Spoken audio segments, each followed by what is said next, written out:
आम अंगारबंध समाकोई ग्रामर अधिष्ठात्री देवी माँ ब्राह्मणी देवी ठाकुराणी कहीं केउ कालरू सिमिड़ी गछ मूले पूजा पाई आसुथिले किंतु ग्रामवासी पड़ोशी ग्रामर भक्तवृंद एवं युवगोष्ठी मानक मिलित प्रचेष्टा एक मंदिर निर्माण करा जायछि।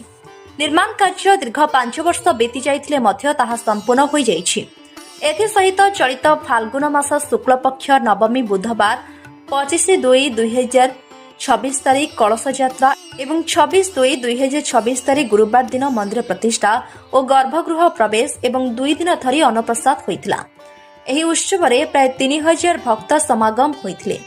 एथिरे ग्रामर मंदिर सभापति श्री शरद साहू सहित ग्रामर बहु कर्मकर्ता गिरीश साहू, विकास चंद्र प्रधान, विज्ञानी बेहरा, सुब्रत साहू, जगन्नाथ साहू, कुमार प्रधान, बलभद्र साहू, रत्नाकर प्रधान, टंकधर भोई, कपिल साहू, जितेन कुमार साहू, नालुकिशोर साहू, भोला साहू, बंशीधर साहू, विनोद मोहन साहू, अमूल्य साहू, रमेश स्थल बेहेरा, कवि साहू, मिलू साहू, फकीर साहू, सत्तुर साहू, संजय सागर साहू, भिकारी साहू, चौबन साहू, सुमंत भोई, युधिष्ठिर साहू, सुदर्शन साहू, प्रमोद साहू, तोफान साहू, दुखबंधु बेहेरा, मुकेश चंद्र प्रधान एवं ग्रामवासी वृंद सहयोग करथिले। अनुगोल जिला बनपाल ब्लॉक श्यामघन नायकों रिपोर्ट, स्टार 1 टीवी।